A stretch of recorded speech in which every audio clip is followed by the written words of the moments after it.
What's up guys, it's Irlane. So Merry Christmas. I'm uploading this video on Christmas for a very special reason. I touched base on this on live streams on my second channel, Ectopia. The holidays can sometimes feel really lonely, especially like with Christmas and Thanksgiving if you like have toxic family, or on Christmas if you just like are my age and you don't really get gifts like that anymore. So I just want to make this sit down, chit chatty, Q&A, sleepover-esque type video for those who are just feeling a little lonely and want to chat. We've got the fireplace going, we've got the Christmas tree on, the vibes, they're here. And I was gonna bake cookies for this video, but I just didn't have time, nor could I find a recipe with ingredients that I actually have. So instead, we're drinking room temperature water, baby.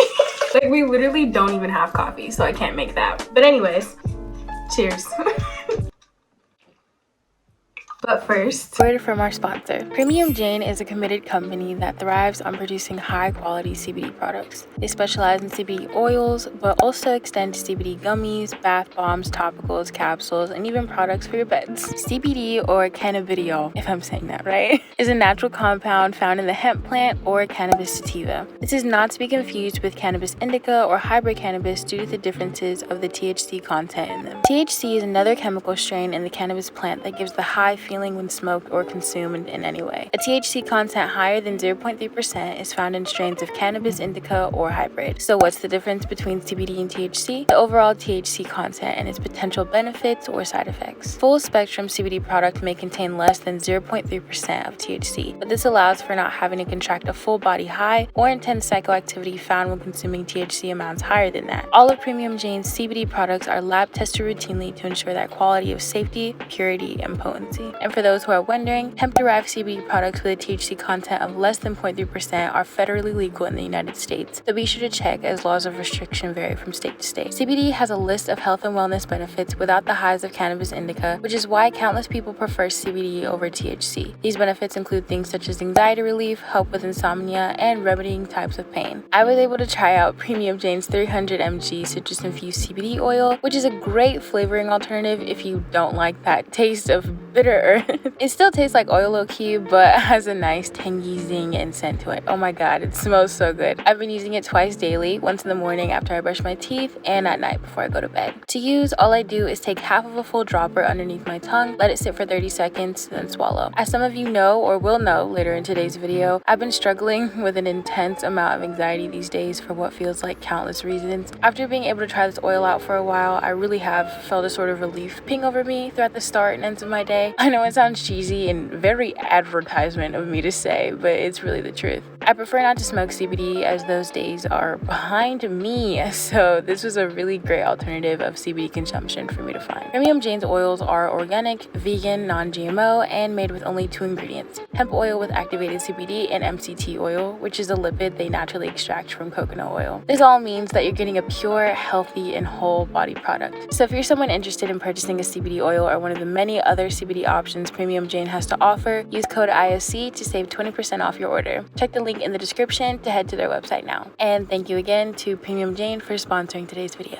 So like I said, I asked you guys questions on Instagram and we're going to just go through that chit chat, talk a little bit. Do you have any special / specific holiday traditions? We don't really do this anymore, again, just because like we've all grown up and phased out of the whole like Christmas thing low-key. But my family, we would stay up till midnight on Christmas Eve to open presents, and then we would open one present on Christmas Eve. And speaking of presents, since I'm talking about it, let me get it. So Milo straight demolished your girl's AirPods, and my mom decided to get me some new AirPods. So got the AirPods 2. I didn't want the Pro just because they look ugly, and then she got me these accessories. So this is a charging dock for the AirPods, which is perfect because I hate charging it with my phone charger. And then I got a new case and these like string things. I don't know what the hell, but so this is what I got for Christmas haul. Any tips on how to love yourself and improving your mental health? I think the number one tip I can give, I always say, one is like fake that confidence, because when you fake it, eventually you're going to actually embody it and be part of that and accept that part of yourself. But the second thing is to also just affirm to yourself. I know it sounds cheesy because everyone's like, talk nice to yourself, treat yourself nicely, but in an age where like self-deprecating jokes and just super negative jokes and anecdotes towards yourself is so common, and even if you're you're joking, eventually you'll say it so much that you'll start to believe it. So whether that be telling yourself that every morning, I don't know if you can see this, but I have sticky notes on my mirror. That's something I've always done. I also used to always like have reminders on my phone that would pop up when I wake up and say something like, this is your goal today, or blah, blah, blah, just whatever, little shit like that. And truly you'll reach a point where you'll see it so much and you'll say it so much that you'll actually start to believe it, and again, embody it, just like that faking confidence thing. Our thought processes in some form or another are very easy to just switch around and rewire just by taking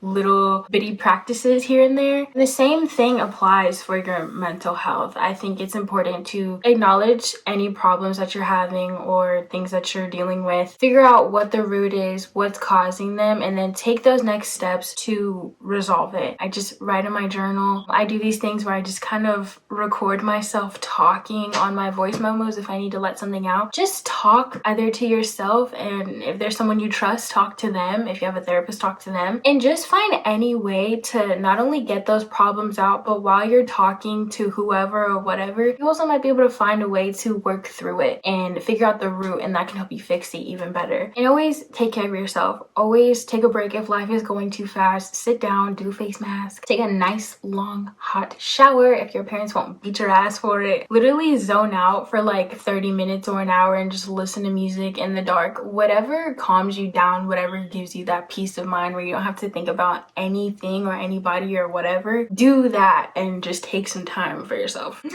How the fuck are you so gorgeous? You're gorgeous. So one or two people asked me what is my favorite type of like hairstyle or protective style, and that is literally braids. These things grow my hair like nobody's business. I will keep them in until they look so like crappy and raggedy and disgusting, but all I know is that my hair is gonna touch my back. So have you experienced any racism from people you're close with or strangers? So I was actually talking about this a while ago.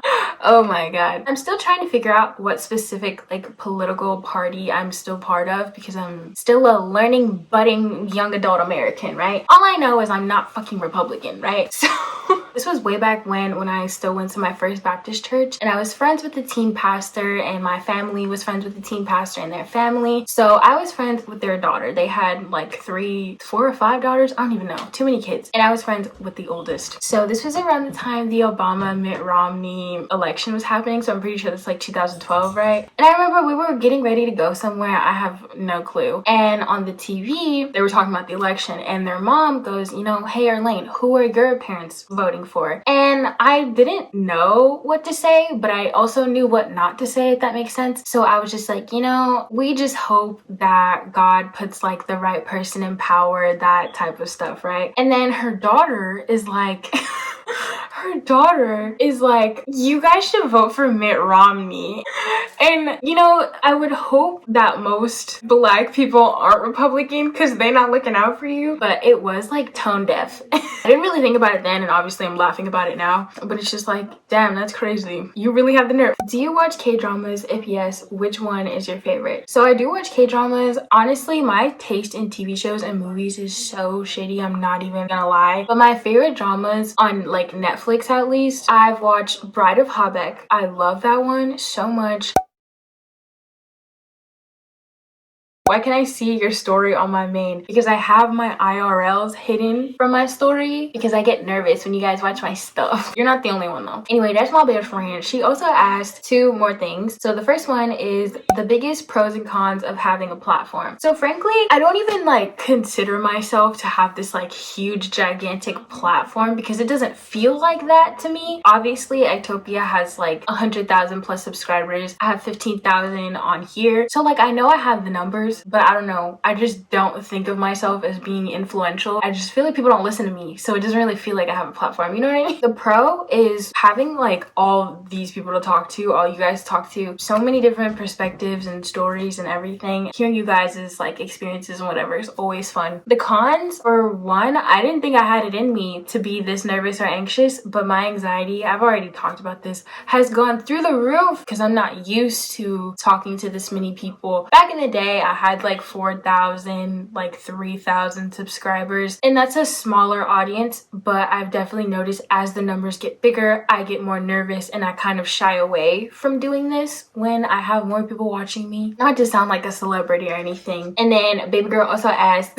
how are you and how has YouTube changed your life? Elite, I love you too. I'm doing all right. Anytime somebody asks me that lately, I just say I'm doing all right, because that's how I am. I'm doing all right. Not amazing, not terrible. We're all right. YouTube has changed my life. Not like some revolutionary thing, but YouTube has changed my life in a way where I feel very comfortable, like oddly comfortable in front of the camera, and I have since a young age. I never felt really comfortable talking to my parents, talking to my friends about things that were bothering me or things that I was like really passionate about, but like didn't want to seem like crazy talking about it in person, you know what I mean? And I feel like the camera has been like my therapist. Like I talk so much easier, I think so much better when I'm on camera versus if I'm talking to someone or trying to write in my journal or whatever about anything, whether it be super deep shit or just like the color of underwear I'm wearing today. I think in that sense YouTube has changed my life. It made me so much more comfortable and made me realize that being passionate about your hobbies really like just makes you feel better when anything else in your life is like going to shit. Favorite song and why? I don't have like one favorite song because I literally love listening to so much music, but if there's one song I really enjoy, no matter what, it works in the morning, it works in the afternoon, it works at night, I play this on live, it is definitely Okaka California by Tyler the Creator. The way it makes me feel, the way it sounds makes me feel so nostalgic when I literally don't even know what I'm trying to like reminisce on.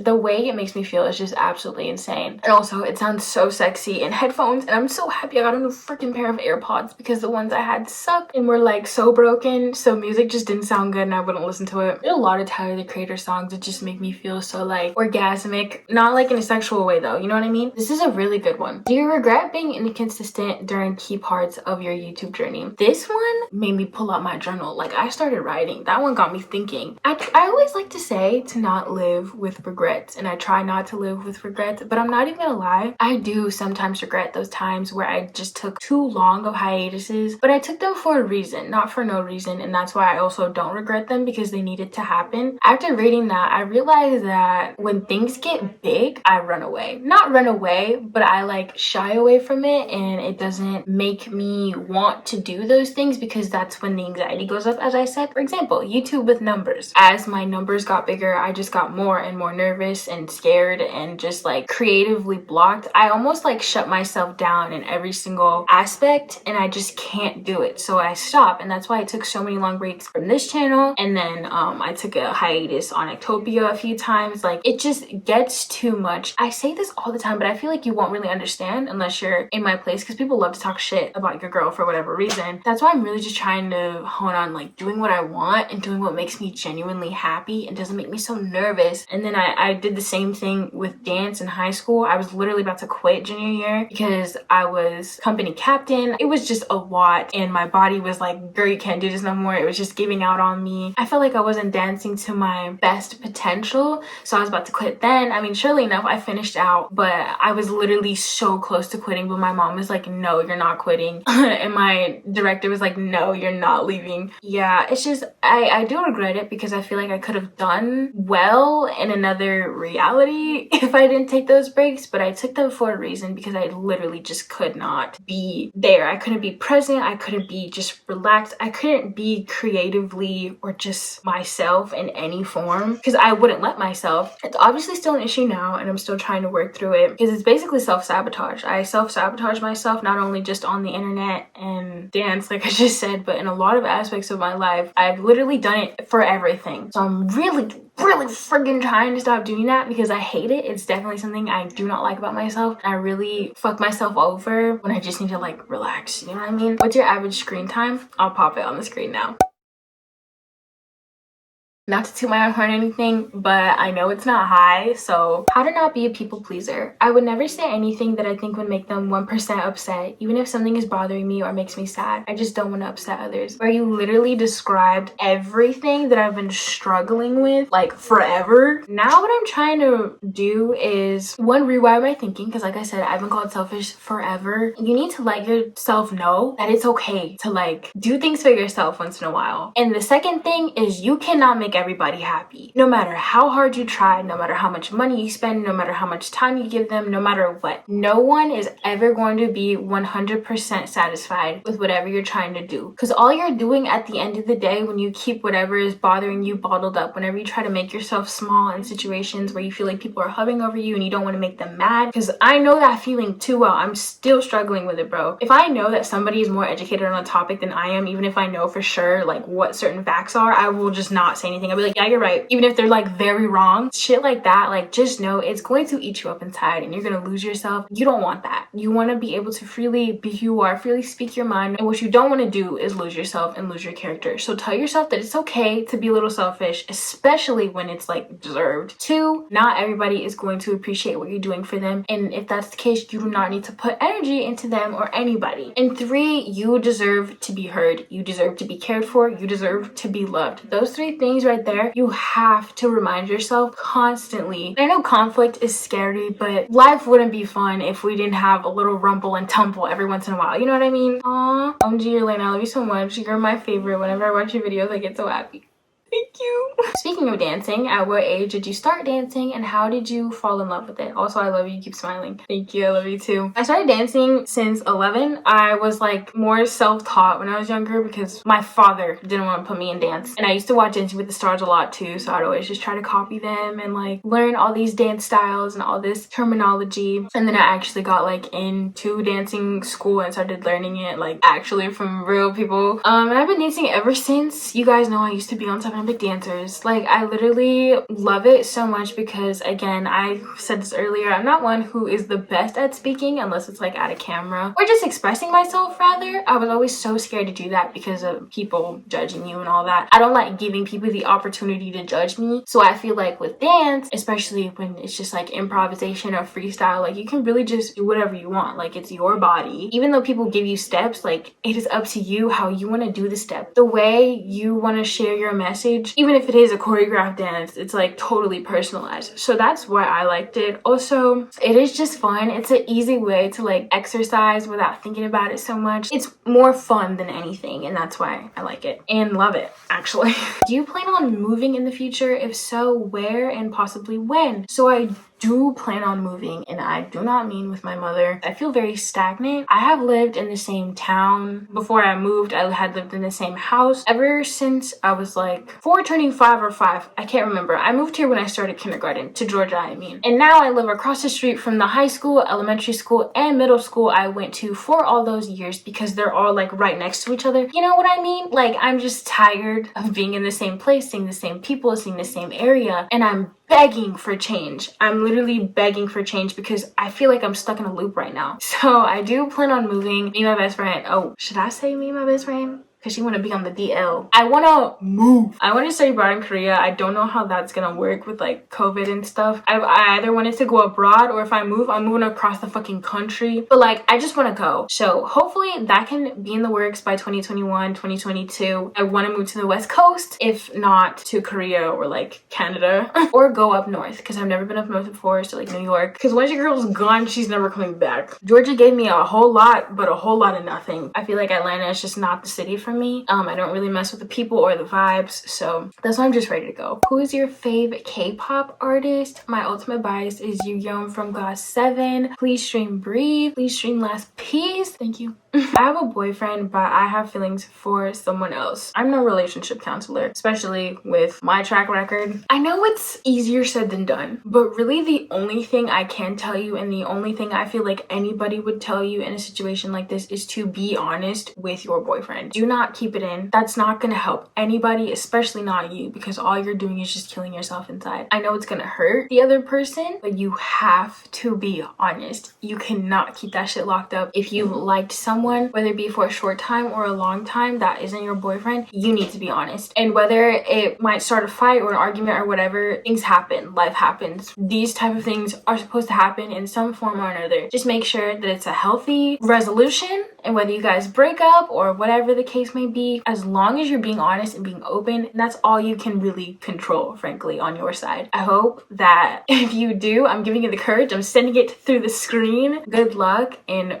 you're gonna thank yourself later, so don't hold it in, trust me. What are your goals? My main goal in life, number one, is to literally just be happy and be free. And when I mean free, I mean free spirited. But just with general things, I feel like I hold a lot of burden for myself and other things that I really just don't have to take responsibility for. So I want to be happy from the inside out and not just put on a mask, you know what I mean? I want my everything about me to be genuine. I don't want to put on a mask. I don't want to pretend or anything. I guess in general, like right now, one, I want to move out, I want to transfer colleges, and I want to obviously get my bachelor's degree at least. Three, I want to engage in a career that I genuinely like. I'm really picky about jobs, which is why I've only had one part-time job my entire life, and I want to do something that actually makes me happy while still thankfully being able to help me pay the bills, you know? Those are my goals. Tips on how to deal with toxic family and friends. So I'm assuming a lot of you guys watching this are younger. I think the best thing that you can do is to find a safe space or a safe place where you can kind of like take a break from that, especially if you're dealing with toxic family, because a lot of times you can't really just talk to toxic family, right? 9 times out of 10 they're probably not going to listen. If it's toxic friends though, you can control that. You can't really control who your blood family is, but you can control the friends that you have in your life. And if you do have toxic friends in your life, just know that they're going to drain all they can out of you if you don't leave fast enough. And you're going to want to save yourself that trouble. So please take the steps to cut them off, whether it just be straight ghost, whether you talk to them and just be straight up honest, like, bro, we can't do this no more. If it's your family though, if you know that there's just no return from whatever environment that you're in, find something that you're passionate about. Find something that you can hopefully just craft and hone to allow yourself to maybe earn money, or even just get a job. Start hustling, start doing whatever you need to do to save your money so you can get the hell out of there. It's gonna be tough, it's gonna be hard. I'm not saying that like it's easy. It's the truth though. You need to get out if you really just have no point of return. And trust me, I know that shit seems like a tiny like box,